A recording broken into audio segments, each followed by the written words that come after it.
Hello, and welcome to Change the Face of Yoga, teaching toddlers through golden oldies.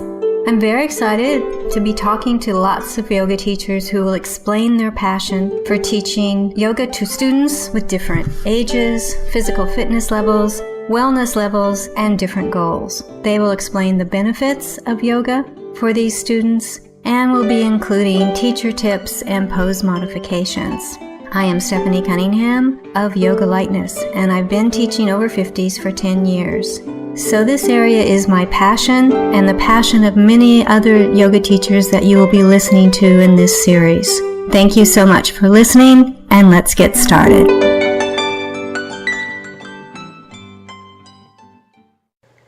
This is episode 26 of Changing the Face of Yoga, and I'm talking to Danielle Begg of the Refugee Yoga Project, and she has put together a project that has many parts and many people contributing to help refugees who experience trauma and possibly torture and have since come to Australia.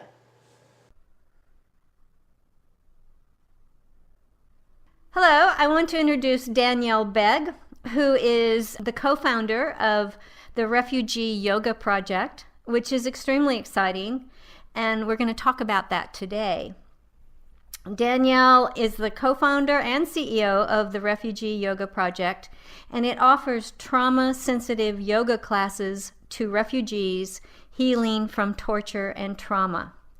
She is a qualified yoga teacher and holds a Bachelor of Psychological Science from the University of Queensland and a Master of Science in Comparative Social Policy from the University of Oxford.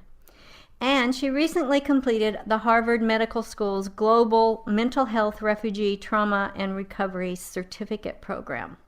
So it was during my time when I was living in London that I began to explore my personal journey with yoga more deeply and became a yoga teacher and began teaching. I did some work with the Hackney Yoga Project, which is now called Our Mala, while I was in London. And they were, at that time, a very new program hosting weekly yoga classes for asylum-seeking and refugee women. And I was really inspired by the impact that their yoga classes were having. So when I returned to Australia, I was interested in being a part of a similar program, but wasn't able to find one. So I began to work with Vasudhara to develop a 2-month pilot program in Australia, offering weekly yoga classes to refugee and asylum-seeking women through 5 organisations that work with refugees. And based on successful feedback and attendance from that pilot project, the Refugee Yoga Project was born. These 5 pilot projects were, I saw the list of where you were, and you were in quite a lot of different places. You're actually in the Villawood Detention Center also. This feedback that you got from the participants, is that what feedback we're talking about, that it was helping them? What we asked participants to do after the class was just to write one word in English or in their language about how they felt after the class. And the kinds of things that we were told was that participants felt more relaxed, they felt less pain in their body, they felt that it was easier to breathe and easier to sleep. So from this feedback, and also the fact that people kept showing up each week and wanted to continue the classes beyond the pilot, we were interested in growing the program. From that point, we formed a partnership with STARTS, who are the New South Wales Service for the Treatment and Rehabilitation of Torture and Trauma Survivors. And we've also established partnerships with a number of other organisations and schools who work with refugees. Yes, I noticed that you were working with children. Yeah. I didn't think of that before, but I would assume that they too may be suffering from trauma from what they've gone through. Yeah, so we've been working with a few schools in the southwest Sydney region, And we're working predominantly with transitional classes for newly arrived refugee students.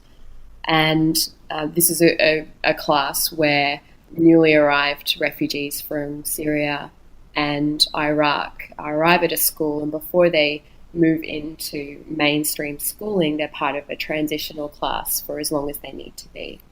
So we're working on a weekly basis with those kids. Are they learning English in those classes, the transitional classes? Yeah, so that's a part of what they're learning, and just also about life in Australia, and they also have access to our child and adolescent counsellor and to the yoga program. You took this Harvard Medical School's Global Mental Health Refugee Trauma and Recovery program. I would admit that I would feel a little nervous about teaching people who had been through trauma and torture. What did this program do? I mean, did you feel really comfortable, obviously, doing this now? But how did that help you with this kind of population? So the Harvard Medical program brought together different experts across the world in the area of refugee trauma. And we worked together over a period of 6 months on a variety of different cases and got to understand trauma from a variety of perspectives. So we worked with psychiatrists, psychologists, yoga teachers and body workers, art therapists, drama therapists, and really got to understand the many different ways that people can find healing from torture and trauma. And also, what was interesting about the program is that it drew people from a variety of cultural backgrounds. So we worked with people not only from the US, but from many different cultures around the world. So it was very useful when I got back to Australia to integrate that knowledge into the yoga program. Why has this refugee project basically become your passion? Because it sounds like it was a very long, well thought out project for you to bring it to the place that it is now. I've always been interested in creating social impact. My undergraduate degree was in psychology, and my master's degree and my early professional career was in social policy. And I did spend some time in the immigration section of the social policy division at the Prime Minister's Department.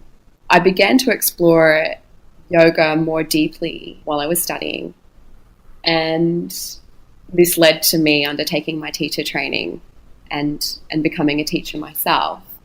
I was interested in teaching yoga in a way that integrated my knowledge of psychology, social policy, and yoga, and in a way that aligned with my personal values. And so when I had the chance to work with the Hackney Yoga Project in London and see what they were doing, refugee and asylum seeking women, that was very inspiring, and I really wanted to be a part of that and was interested in growing that. It sounds like a perfect storm, doesn't it? I mean, that all of your interests would come together in one place. That's very interesting. I'm a bit envious that your passion has come together in such a really wonderful way, and that you're helping so many other people. If I wanted to do something like this, I do not feel at all prepared to teach people that have been through these probably horrific things. So is there a way for someone who's just a yoga teacher, and I don't mean that in the just a yoga teacher, but a yoga teacher without this kind of preparation, to be able to do some refugee yoga classes? Absolutely. We're currently running regular weekend retreats, and we bring together people who have a yoga teaching background and also practitioners who are working in the refugee health space. And what we spend time doing over that weekend is going through our core principles of working with a trauma-informed approach, but also a culturally sensitive approach. And after that weekend, those that are interested come along and be a part of the classes that we're running. And also, once they begin teaching, share their case stories or anything that they're having difficulty with, and are supported in that process of teaching in this very different way, because the classes are quite different to what a teacher might normally be used to. We're not in a studio environment. We're partnering with organisations that provide services for refugees. And there's a counsellor or a settlement worker present, and there's an interpreter present, as well as the yoga teacher. So it's quite different and does require some understanding and awareness about that area. If I walked into your yoga class, obviously there's going to be more people there. There's going to be a counselor and an interpreter, and probably I definitely can understand having to be aware of cultural differences. But is it, asanas and breathing and meditation, or is there a different way to go about that? Yeah, so each class varies depending on the group. So we talked about primary school children before, but we also teach classes all the way up to people in their 80s, and they might be very active classes, or they might be groups with some significant physical or psychological injury. So the classes are quite varied and need to be adapted and tailored to the groups. Each class does have yoga poses and shapes, meditation and breathing. Some of the classes are conducted in chairs, if that's what's useful for participants. So for some of the classes, there might be much more of an emphasis on breath, and some participants might come only for breath and do very little movement at all. Whereas our primary school classes are very active, with a lot of movement, and then once we're exhausted, some relaxation at the end. So they really vary depending on the needs of the group, and we work with teachers to discuss what is the most suitable way to sequence the class. I teach seniors, so I know, I don't teach what you would call an average class, shall we say, either, because they have different needs. But I was just wondering about that. So let's get to some of the benefits. You said that you had a trial period where you had the people who had taken the classes talk about what they felt the benefits were. And so you've gone on from them, but you've actually they said it was done by the New South Wales department, the STARTS department. Was that what they did? Was that where they were doing their measurement, is in those preliminary classes? Yeah, no, the pilot program did give us an indication that there were some positive effects, but we were interested in looking at the impact more deeply, because there was very little research published globally about the impact of yoga with the refugee community. So we were really interested in exploring what the impact was. STARTS conducted the evaluation in partnership with us and with the support of the Vasudhara Foundation. And what we found from an exploration of 188 people was that the yoga classes led to a reduction in post-traumatic stress disorder and depression symptomatology. We also found that the classes led to improved sleep, reduced pain, improved mood, including improved relaxation, reduced anger, increased insight. And we also found a greater sense of belonging and relaxation. So from these results, we're really interested in sharing this globally so that more classes can be offered within the refugee community. And we recently shared the results at the North American Refugee Health Conference in Toronto and at the Refugee Trauma Conference in Sydney. If this were to continue and grow globally, I know you said that it was culturally sensitive, but is there a concern of yoga in some communities perhaps of being unacceptable or not in sync with their culture or their religion? I run into this with older people, that they're concerned that yoga may be incompatible with their religion. And I run into that question a fair bit, especially at conferences in Canada and the US. It's interesting. We've not had any difficulty so far. What we're doing when we're teaching is listening to what the needs of the group are. It might be very clear that a group, for instance, from Bhutan, very familiar with the yoga practice, and it's been a part of their culture long before we met. So in that circumstance, then the yoga class utilizes Sanskrit and we're chanting, and we go quite deeply into yoga philosophy, and we're teaching on that level for a group. And of course there's variability within cultures as well as across cultures.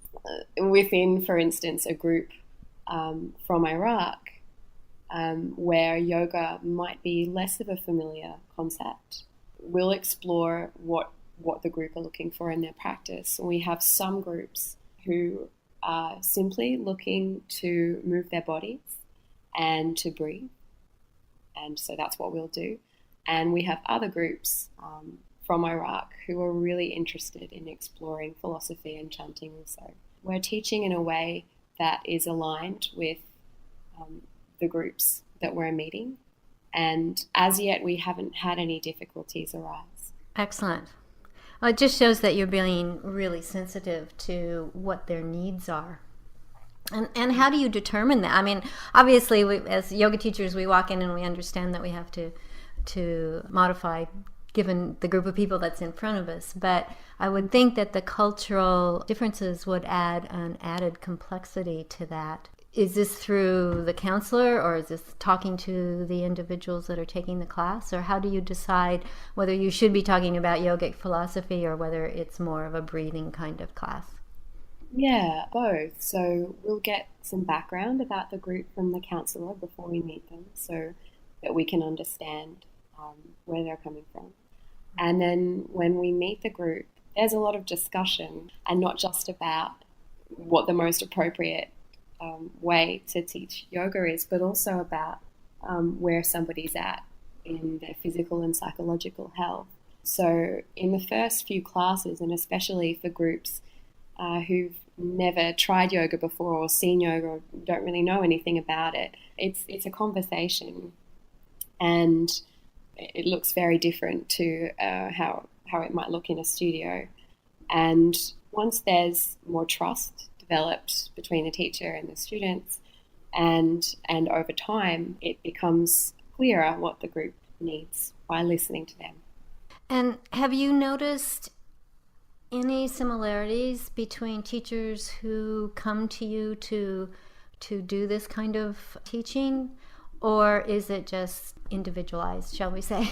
Most of the teachers who I meet that are interested in being involved in the program are very social justice orientated. They're people who have experienced great benefit from yoga in their own lives and who are interested in sharing that with the wider community. They're very heart-centered people. They are very eager to learn how to tailor classes so that they're suitable, so that they're safe, so that there's no risk of re-traumatization. I think that would be my greatest fear, is that I would do something wrong and make it even more traumatic. So I'm sure your weekend, and then you sound like you're really supporting them afterwards so that they have someone to come and talk to if they need help, which I think is really important in any kind of training, is to have that capability to come and still get your questions answered once you're kind of in the middle of everything. So I think that's a great process that you've got going there.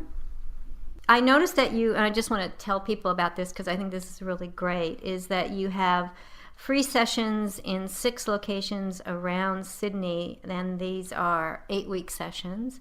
And that you also have instructional videos in, I hope I say this right, Tamil, Arabic, and Nepali. Are those 3 languages ones that you do a lot of teaching in those communities? Yes, exactly. So we work predominantly with people who are from Iraq, Sri Lanka, Bhutan. We also work with people from Syria, Pakistan, and Iran. So hopefully we'll also be able to include additional languages at a later point, but the majority of the people who attend our classes speak those languages.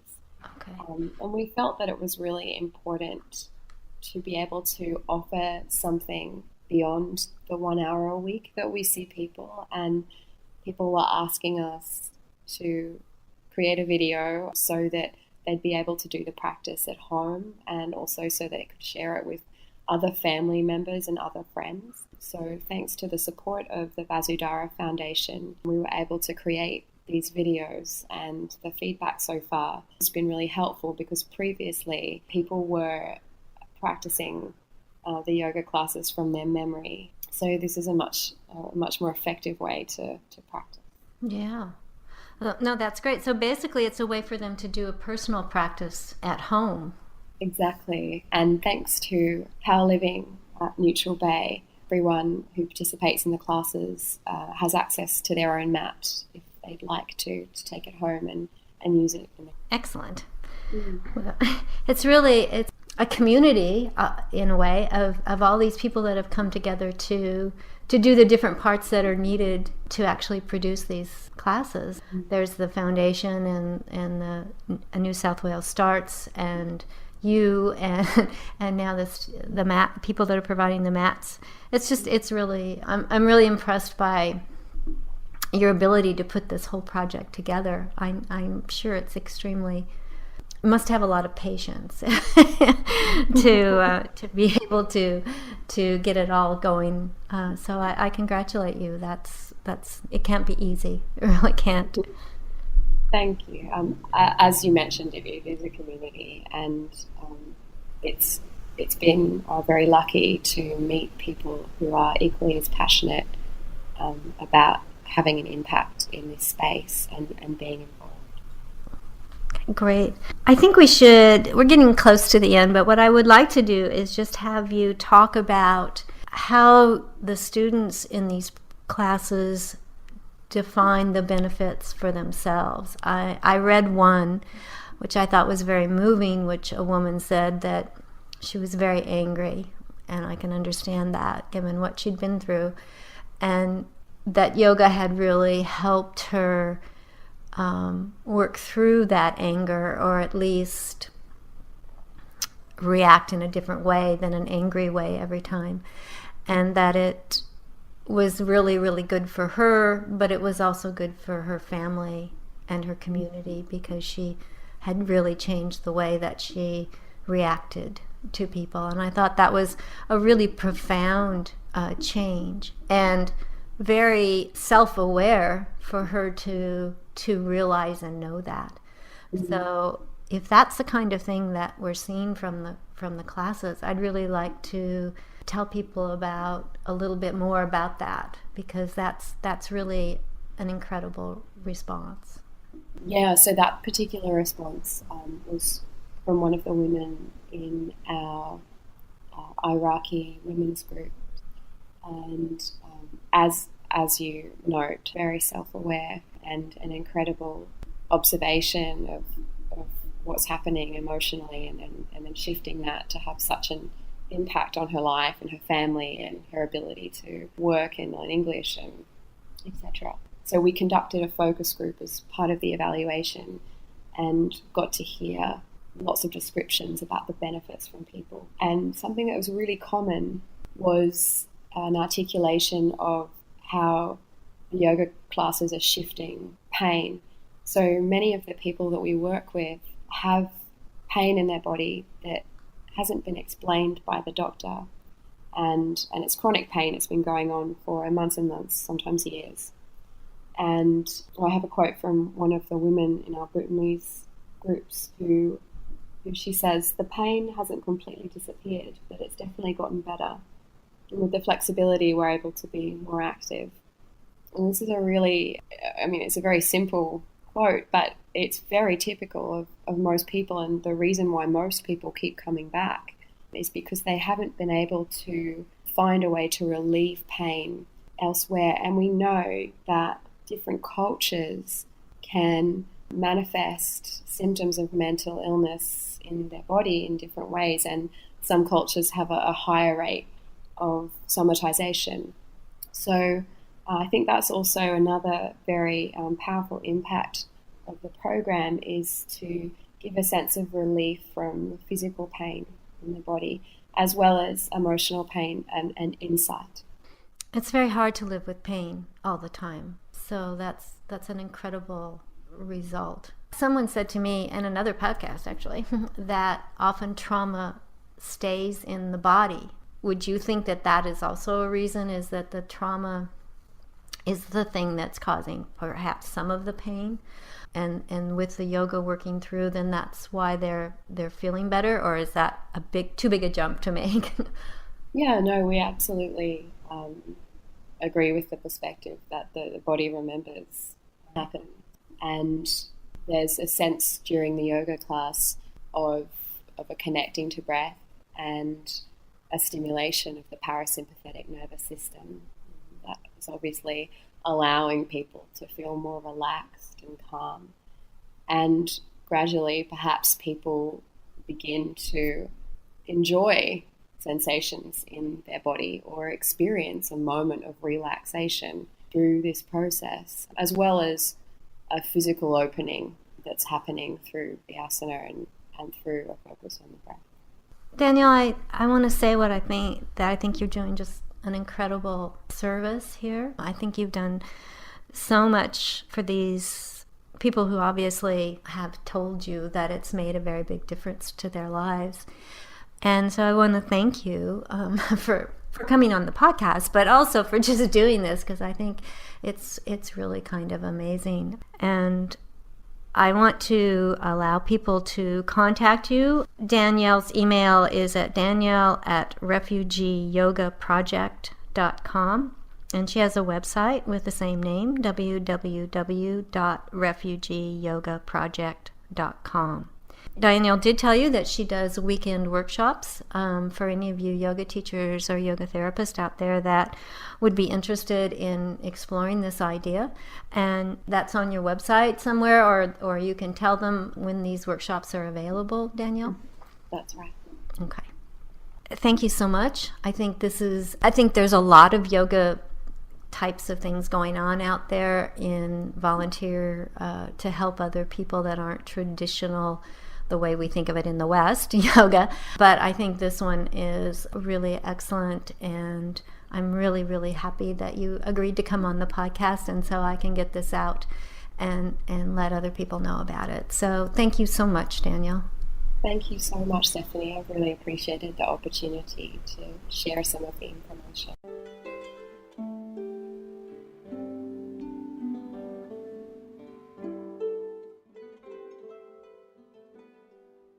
Thank you for that wonderful interview.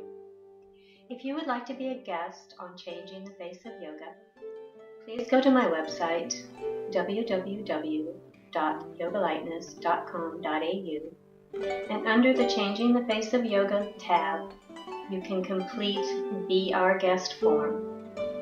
After reviewing the form and finding it applicable to this podcast, we will send you a link to schedule an interview. Please download, review, and tell your friends of any podcasts that are of interest to you and to them. If you would like to contact me, send an email to info@yogalightness.com.au. And thank you for listening to Changing the Face of Yoga.